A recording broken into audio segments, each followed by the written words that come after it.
Dr. Richard Brown.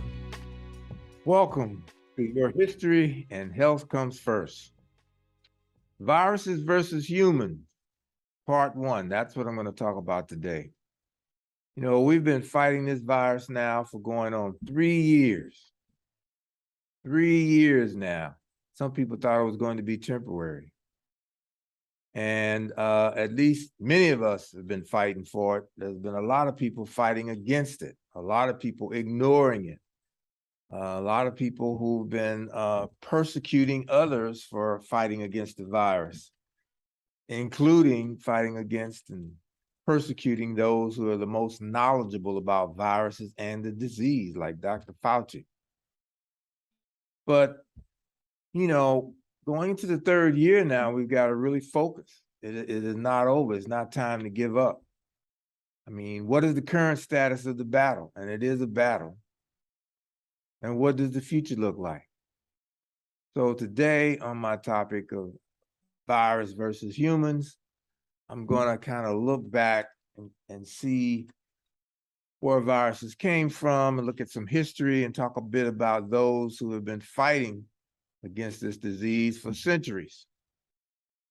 So during my research, I found an article by Dr. Ananya Mandel, and she discussed the past history and origins of the battle against viruses. So she reports that viruses have existed as long as life has been on Earth.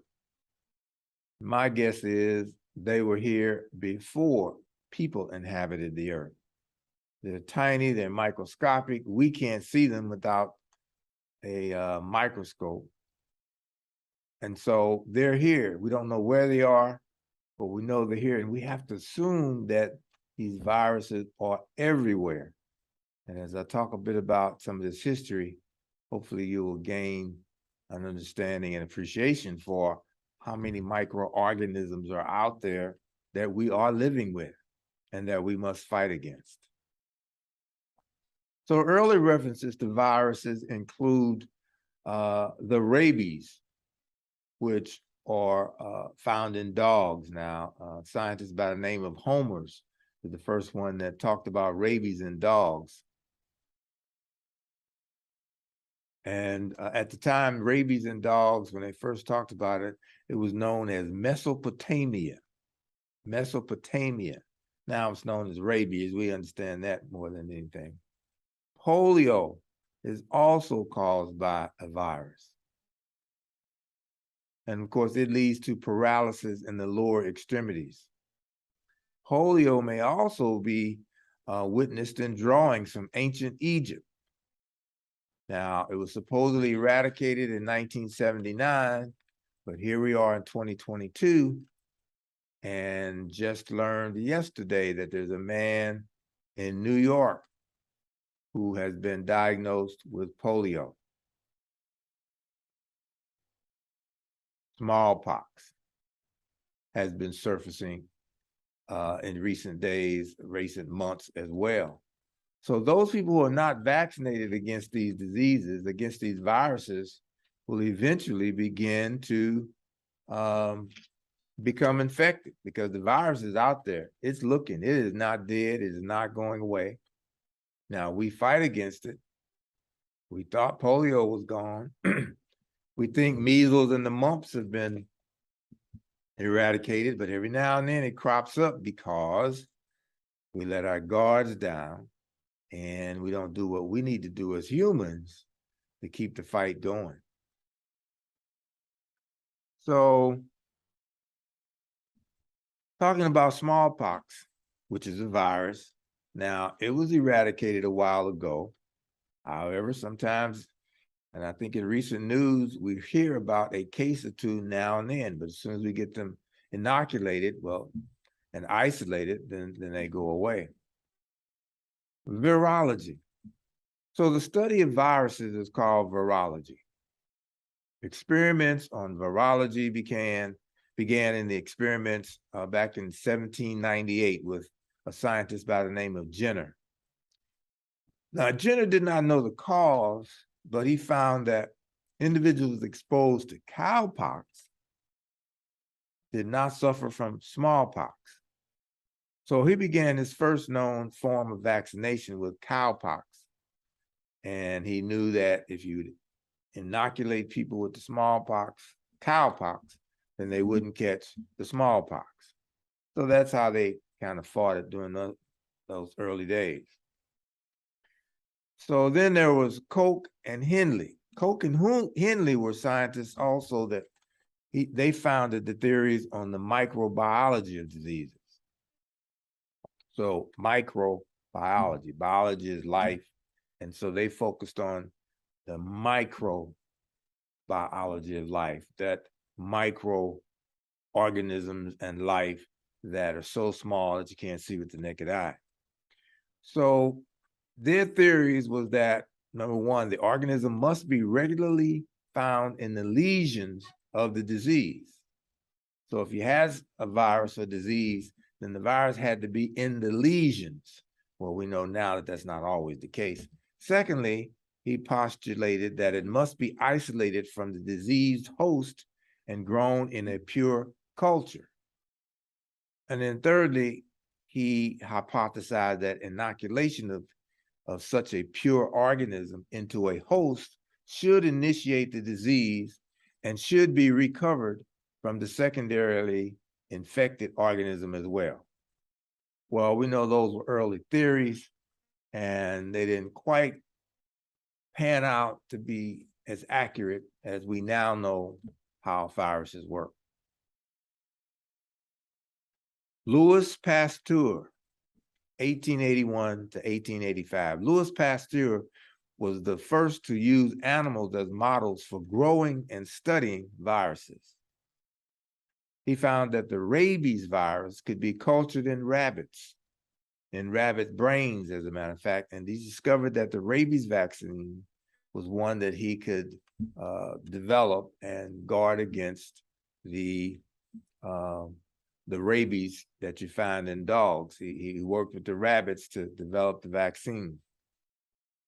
So he did not identify the infectious agent during that time. He just knew that he could, if he found it in rabbits, in the rabbit's brain, he could take it and modify it and dilute it and then inject it into animals and people, and then they wouldn't have the rabies. The dogs wouldn't have the rabies.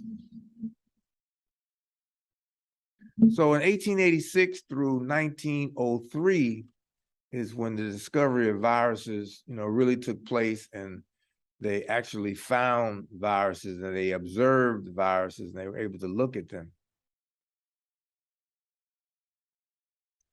So a gentleman by the name of Bejurink demonstrated filterable characteristics of the virus and found that the virus is an obligate parasite. Okay, the virus is a parasite. This means that the virus is unable to live on its own. It has to have a host, and a host is the organism that the virus lives inside of, and then it can multiply and thrive. Now, some hosts are animals, lower animals, and a lot of viruses, as you look at history, existed in lower animals and at some point transferred over to humans. So the coronavirus has to have a human as its host. Because it is a parasite, it has to have a host to live within. Now, it eventually kills its host, which is ironic and strange, but that's how viruses work and some bacteria work. They live until they kill. So Charles Chamberlain and filterable agents. Okay, in 1884, the French microbiologist Charles Chamberlain invented a filter with pores smaller than bacteria. So Chamberlain's filtered candles of unglazed porcelain and made some diatomaceous earth, which is like a clay-like substance. You use that in swimming pools to filter the water. And so these filters retained the bacterium and had pores the size of 0.1-0.5 micron. Well, You don't know what that means necessarily. It's very, very tiny and small and you can't see it. But viruses were filtered through these and called filterable organisms at first. So then a person by the name of Leffler and Frosch, 1898, reported that the infectious agent that was of foot and mouth diseases was virus that was a filterable agent as well. And so in the 1900s, which is only recent, the first human disease shown to be caused by a filterable agent was yellow fever. Yellow fever. And that was discovered by Walter Reed. I believe it's the physician and scientist in which the Walter Reed Hospital in DC is named after. But he found that the yellow fever virus was present in the blood of patients during the fever phase. See, the early scientists thought that viruses had to be at the lesion site of people who were sick and diseased. But Walter Reed found that the disease, the virus, was present in the blood of the patients during the fever phase. And he found the yellow fever virus was spread through mosquitoes, though. Okay, so mosquitoes had the virus. Again, lower animals is where many of the viruses come from. And mosquitoes bite humans, and humans have the virus injected into their bloodstream, and then they develop yellow fever. And in 1853, there was an epidemic in New Orleans, and the rate of mortality from the infected was as high as 28%. Infectivity was controlled by destroying mosquito populations. That is the only way they stopped the yellow fever epidemic in New Orleans at that time. 1930s, Elford, another scientist, developed a collodion membrane that could trap the viruses and found that viruses had a size of 1 nanometer. Again, a very, very, very small size. And in 1908, Elmer and Bang demonstrated that certain types of tumors, leukemia of chicken, were caused by viruses. Now, we eat a lot of chicken today. Lots of chicken are eaten all over the world. Chicken is the only animal that doesn't live a natural life and die of natural causes. We eat them up within weeks and months of their lifetime, okay? So to be quite honest, I'm a little worried about all this chicken that we eat. Now, way back in the 1900s, early 1900s, there was leukemia of the chicken. And they finally discovered that leukemia and developed vaccine, and they wiped it out. And so we got healthy chicken today. But these viruses are dangerous. They're always trying to come back. They're always fighting to live. So 1911, Peyton Rouse discovered that non-cellular agents like viruses could spread in solid tumors. And this was termed the Rouse sarcoma virus. All right, then came the bacteriophages. The most important discovery was that the bacteriophage in 1915 by Twort was working on the vaccine of viruses and he found that viruses grew actually inside of bacteria. So viruses will grow wherever they get a chance to grow, wherever there's life and they can live, they will grow. This work by Twort was abandoned during World War I in 1917. And so it didn't get taken back up until later on by some others. But in 1931, there was a German engineer by the name of Ernst Ruska and Max Knoll. They found an electron microscope that enabled the first images of viruses. Before then, 1931, we couldn't see the virus. We didn't know what it looked like, but the micron microscope, the electron microscope, enabled us to see viruses for the first time. In 1935, the American biochemist and virologist Wendell Stanley examined the tobacco mosaic virus and found it to be mostly made of protein. A short time later, this virus was separated into protein and RNA parts. And then there was the tobacco mosaic virus, which was the first one to be crystallized and whose structure could therefore be elucidated in detail. So a lot of this is kind of boring, and I'll probably mention that again, and may seemingly unimportant, but we need to know that this virus thing is not something that just came along, and anybody can't just know a lot about it and tell you about it, because there's been a whole long history of centuries of studying by smart, intelligent people, more smart than many of us who are here today, and we must respect that. So between 1938 and 1970, virology developed by leaps and bounds. And in 1940 and 50s, this was called the era of the bacteriophages and the animal virus. A person by the name of Delbruck, considered the father of modern molecular biology, he developed the concept of virology in the sciences. And in 1952, Percy and Chase showed that it was the nucleic acid portion that was responsible for the infectivity and carried the genetic material. Nucleic acid. You may have heard about that in science in high school, but it is the nucleic acid portion that represents the infectivity part of the material. 1954, Watson and Crick found the exact structure of DNA. And in 1949, it was found that the virus could behave like bacteria genes, and it had chromosomes, and also found that the operon model for gene introduction was a repression. What else happened? There was only one type of nucleic acid that multiplied with their genetic material and was unable to undergo binary fission. In 1931, the pathologist Ernest Williams, he grew influenza and several other viruses in fertilized chicken eggs.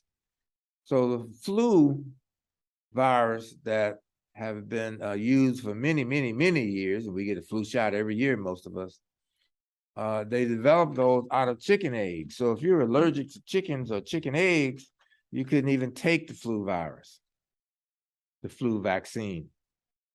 In 1949, John Enders and Thomas Weller and Frederick Robbins, they grew polio virus in cultured human embryo cells. So they didn't have to grow them in chickens anymore. So that means more people could take advantage of the vaccine who were allergic to chickens. So this enabled Jonas Salk to make an effective polio vaccine. Now, Jonas Salk is probably the most famous scientist that you've heard associated with viruses and vaccines, because he was the one that invented the polio vaccine. He's also been famous for saying that every living creature has the right to live, and so does viruses. Just because we have a right to live doesn't mean that every other living creature doesn't have a right to live. Now, many of us humans got a problem with that, because there's a lot of killing going on amongst humans. We don't believe they have a right to live. Well, Dr. Salk believed, and trying to help you understand how this world works, is that every living being has a right to live, but you have to fight for it, okay? So the era of polio research was next and was very important. In 1953, vaccines were introduced, and by 1955, polio virus had been crystallized. And Sabin introduced attenuated polio vaccine. And so again, the polio disease was eradicated in 1979. And we should be rid of it, except those people who are not vaccinated or subject to become infected, like the gentleman in New York that I mentioned earlier. So in the 1980s, during the cloning of viral genes developed, sequencing of the viral genomes was successful and productive, and there became hydrodomus as a reality. The AIDS virus, HIV, came next in the 1980s. Further uses of viruses in gene therapy developed over the next 2 decades.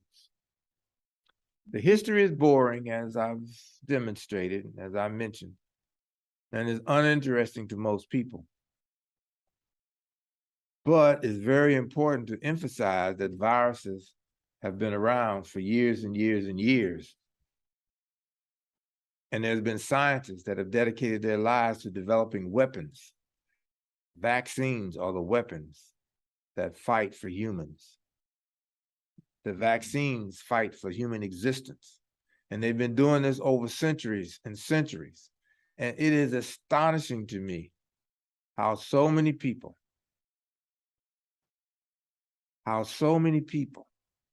who have not studied anything except maybe how to turn on a computer and gain access to the internet. Some people still can't do that. And they spread so many lies, so many misinformation that damages people and damages life. So many lies and misinformation about the coronavirus. Further, it is insane that so many people follow these crazy notions without any evidence of truth. The virus fights to live and will continue to fight to live by mutating and changing and creating itself, redeveloping itself to survive. And humans must do the same thing. We must keep changing the vaccines. We must keep changing our way of life. We must keep respecting the smart, intelligent people who are inventing the vaccines and telling us how to live in order to survive. We must do the safety steps. We must practice the safety behaviors. We must continue with our distancing if we aren't going to survive, because the viruses, they're working 24 hours a day and they're multitasking to continue to live. So who will win this battle? Well, so far, humans have pretty much kept up with the battle, fought it pretty good. But a lot of people have died. A lot of people have died. As I mentioned, at some point in one of these podcasts, that as many as 40 million people died worldwide from a virus, from a deadly virus, the Spanish flu. That was before we had vaccinations against the flu.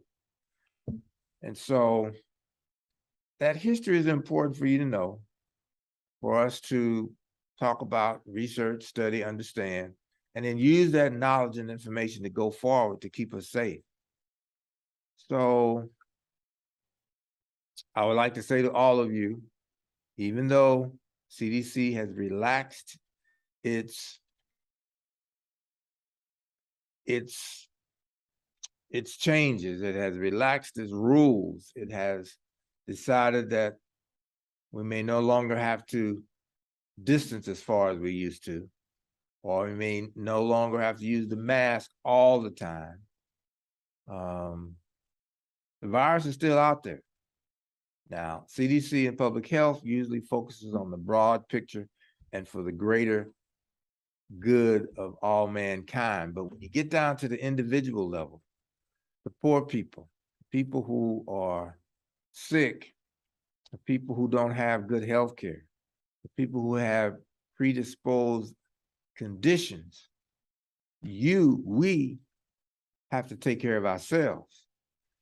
The senior citizens have to focus on what we and what they have to do to stay alive during this pandemic and this endemic, and while all these viruses are out here. So as we go back to school, the rules have changed, but we must continue to stay focused on the history and our health, because your history and your health comes first. That's all the time I have today.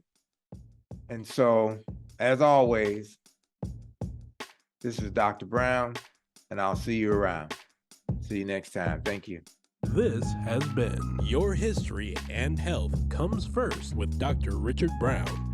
And you can leave suggestions at ewcfacts@gmail.com. That's ewcfacts@gmail.com. This has been an EWC Communication production.